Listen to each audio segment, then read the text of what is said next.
నేను ఇప్పుడు చెప్పబోయే ఇష్యూ ఏదైతే ఉందో దీన్ని ప్రతి ఒక్క పేరెంట్స్, స్టూడెంట్స్ కంపల్సరీ వీడియో మొత్తం చూడండి. ప్రతి ఒక్కరు షేర్ చేయండి. ఎందుకంటే ఇది ప్రతి ఒక్కరికి తెలిసిన ఇష్యూ. ఏందంటే మన చిన్నప్పటి నుంచి కూడా మనకు కొన్ని స్కూల్స్ ఒక రిసిప్ట్ ఇచ్చి మేము పలానా ఆర్గనైజేషన్ వాళ్ళ కోసం మనీ కలెక్ట్ చేస్తున్నాం అని చెప్పి అయితే కొన్ని షీట్స్ ఇచ్చి పిల్లలను వాళ్ళ ఇంట్ల దగ్గర పోయి మీరు మీ రిలేషన్స్ దగ్గర స్టూడెంట్స్ కలెక్ట్ చేసుకొని రండి అని చెప్తారు. సరే, ఆడదాకా అంతా మంచిగానే ఉన్నది. దీన్ని మనం క్వశ్చన్ చేయలేము. ఎందుకంటే పిల్లలు వస్తారు, అరే వాళ్ళకి ఇంత ప్రైజులు వస్తాయి కదా, వాళ్ళ ఆనందం కోసం అని మనమే అలా అన్ని పేర్లు రాసి సో అండ్ సో అమౌంట్ అని చెప్పి 500 1000 రూపాయలు ఏదో ఇస్తాం, వీళ్ళు పోయి స్కూల్లో అప్పచెప్పడం జరుగుతుంది. ఇప్పుడు మనం ఒక్క స్టూడెంట్కి చూసుకున్నట్లయితే మనకేమనిపిస్తుంది, సరే 500 కదా పోనీ అని లేని అని చెప్పి మనమే అందరి పేర్లు రాసి ఇచ్చేస్తాం, పంపిస్తాం. ఆడదాకా మంచిగానే ఉంటుంది. స్కూల్ తీసుకుందాం, ఒక పెద్ద ఇన్స్టిట్యూషన్, ఒక 50 కాలేజీలు స్కూళ్ళు ఉన్నాయి అనుకోండి, ఒక 50 స్కూళ్ళు ఉన్నాయి అనుకోండి. పిల్లలతోనే చేపిస్తారు వాళ్ళు, పెద్దలతో వీళ్ళు ఏం చేపారు. వీళ్ళు ఒక 50 స్కూళ్ళలో స్కూల్కు 500 మంది స్టూడెంట్స్ వేసుకోండి. 500 మంది స్టూడెంట్స్ అంటే మీకు ఓవరాల్గా 50 స్కూల్ నుంచి వెళ్ళి 25,000 మంది స్టూడెంట్స్ అవుతున్నారు. సరే, 25,000 మంది స్టూడెంట్స్ నుంచి వెళ్ళి తల ఒక్కరు 500 కలెక్ట్ చేసినా ఎంత అవుతుంది? 1,25,00,000 అవుతుంది. అదంతా వైట్ అమౌంట్ కాదు. ఎందుకంటే వీళ్ళు డైరెక్ట్ రాసి ఆ చిల్లర అమౌంట్ లెక్కనే చూస్తారు. అది 500 100 అదంతా కలెక్ట్ చేసుకుంటారు. అదంతా వీళ్ళ అకౌంట్ కూడా ఎప్పుడు కొట్టిన పరిస్థితి ఎప్పుడు లేదు. ఎవరు కూడా ఎప్పుడు అకౌంట్ కొట్టరు. ఎందుకంటే వాళ్ళకి అక్కడ నేమ్స్ కావాలి, సో అండ్ సో అమౌంట్ రాస్తారు కాబట్టి వాళ్ళందరూ చేయలేరు కదా పిల్లలకు. సో వీళ్ళు అమౌంట్ తీసుకుపోతారు.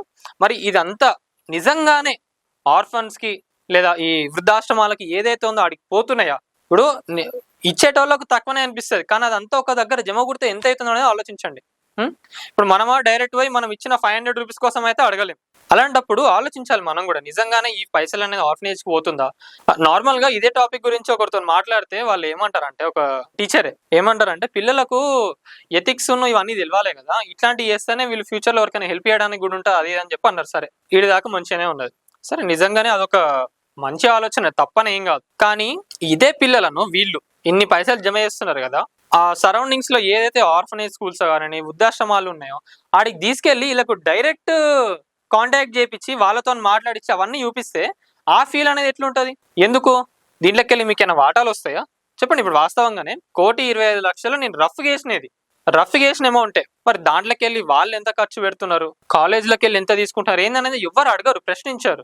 నిజంగానే మనం ఆలోచిస్తే ఇవన్నీ స్కూల్స్కి వెళ్తున్నాయా లేదా ఆర్ఫనేజెస్కి ఇస్తున్నారా ఏందనేది అయితే ఇప్పటివరకు ఎవరికి తెలియదు. ఎందుకంటే చెప్తున్నాను కదా, పిల్లలు ఒకరుంటే వాళ్ళ పేరెంట్స్ ఇచ్చేస్తారు, వాళ్ళు అడిగి పోతారు.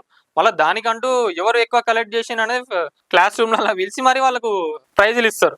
చిన్నప్పుడు ఇదంతా మాకు జరిగింది వాస్తవంగా. అప్పుడంటే మనకు ఆలోచించే శక్తి లేదు కాబట్టి నడిచింది. అదే ఇప్పుడు నార్మల్ గా మా ఇంట్లో కూడా పిల్లలు కొంతమంది తీసుకొస్తే అసలు నిజంగానే నార్మల్ గా దీనిపైన ఒక నార్మల్ గా ఇన్వెస్టిగేషన్ టైప్ చేస్తే అప్పుడు అనిపించింది, అరే మనం ఇచ్చేది జస్ట్ 1,000-2,000 రూపాయలు, కానీ నార్మల్ గా అసలు ఎంతమంది స్టూడెంట్స్ ఉన్నారు ఆ సంస్థకు సంబంధించి అని ఒక నార్మల్ గా రఫ్ లెక్క వేసుకుంటే అది ఏడుకో అసలు కోట్లలో దాటుతుంది అమౌంట్ అనేది. మరి నిజంగానే ఆ పైసలన్నీ ఆర్ఫనేజెస్ కి వెళ్తున్నాయా? ఎవరున్నారు అడిగేటోళ్ళు? ఎవరు లేకనే కదా. సో నిజంగానే పేరెంట్స్ అందరూ పోయి దీని గురించి అడిగి ఇది నిజంగానే అట్లా వెళ్తున్నాయా లేదా మాకు చూపించండి అంటే వాళ్ళు చూపిస్తారా? సరే, ఇదంతా కాదు అనుకుంటే ఈ అమౌంట్ ఏదైతే ఉందో ఇదంతా కలిపి మేము గూగుల్ పే చేస్తామని చెప్పి అందరు పేరెంట్స్ కూర్చుంటాయి. నిజంగా వాళ్ళు ఒప్పుకుంటారా? వద్దు మాకు క్యాష్ వేయండి అని అంటారు. ఎవరు కూడా గూగుల్ పే చేసుకోవడానికి ఉండదు. ఎందుకు? అది వైట్ అమౌంట్ అవుతాయి కదా. అప్పుడు ఏ సంస్థ కూడా ఒప్పుకోదు అట్లా. అకౌంట్కి ఒక్కసారి వచ్చిందంటే వాళ్ళు సచ్చినట్టు లెక్కలు చూపించాల్సిందే ఇవి ఎక్కడి నుంచి వచ్చినాయని.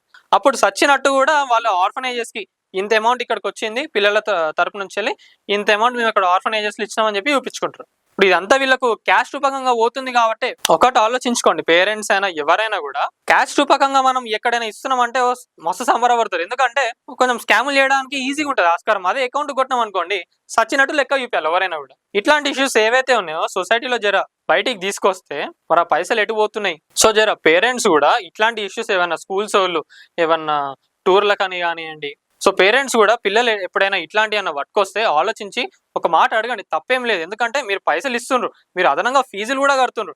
మళ్ళీ వాళ్ళు ఆ ఫీజులని ఏవేవో రకరకాలుగా కొత్తగా వాళ్ళే ఏదో ఒకటి క్రియేట్ చేసి మీరు దీనికి ఇంత అమౌంట్ కట్టండి అది అని చెప్పి వాళ్ళు క్రియేట్ చేస్తారు.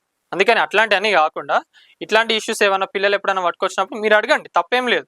సో పేరెంట్స్ కూడా పిల్లల పైన పైసలు ఖర్చు పెడుతున్నప్పుడు వాళ్ళకు వాటి గురించి ఆ వాల్యూ అనేది కూడా తెలియాలి అంటే మనం కూడా చెప్పాలి. ఇప్పుడు వాస్తవంగా ఇదంతా మేము ఎక్స్పీరియన్స్ చేయలేదని కాదు, చిన్నప్పుడు ఇది మేము కూడా ఎక్స్పీరియన్స్ చేసాం. అప్పుడు మాకు చెప్పేటోళ్ళు ఎవరు లేక అదంతా నడిచింది. కానీ ఇప్పుడు మనకు నార్మల్ గా జరుగుతున్న స్కాములు వాటి గురించి అన్ని మనకు నార్మల్ గా డే టు డే లైఫ్ లో మనకు సోషల్ మీడియా ఇవన్నీ ఉన్నాయి కాబట్టి తెలుస్తుంది. ఇది ఓపెన్ గా చెప్పాలంటే ఇప్పుడు మీరు పే చేసే మనీ ఏదైతే ఉందో స్కూల్ కి వాస్తవంగా వాళ్ళకి ఇచ్చేది మీరు క్యాష్ రూపకంగా కాబట్టి వాళ్ళు ఎక్కడ కూడా చూపించుకోవాల్సిన అవసరం లేదు. ఎందుకంటే ఆ రిసిప్ట్స్ ఏవైతే ఉన్నాయో అది ఏం పెద్ద గవర్నమెంట్ ఇచ్చిందో లేదా ఆర్ఫనేజ్ వాళ్ళు ఇచ్చిందో వాళ్ళు మళ్ళీ రిసిప్ట్లు చూస్తారనే కాదు, ఆ రిసిప్ట్లు కూడా అమ్ముకొని వీళ్ళు పైసలు తీసుకుంటారు. చెప్పాలంటే ఏదైతే మన స్కూల్లో మనం రాసిన రికార్డులు బుక్లు అన్ని ఉంటాయో ఎట్లయితే అవి అమ్ముకొని పైసలు చేసుకుంటారో ఈ రిసిప్ట్లను కూడా పైసలు చేసుకుంటారు వాళ్ళు. అంతే ఓవరాల్ గా చూసుకున్నట్లయితే పైసలు ఎట్లా జమ చేసుకోవాలని చూస్తారు వీళ్ళు, అంతే తప్పించి వీళ్ళు ఏదో పోయి ఆర్ఫనేజ్ కి ఇచ్చి చేయాలన్న యాంగిల్ అయితే స్కూల్స్ కి అయితే 100% ఉండదు.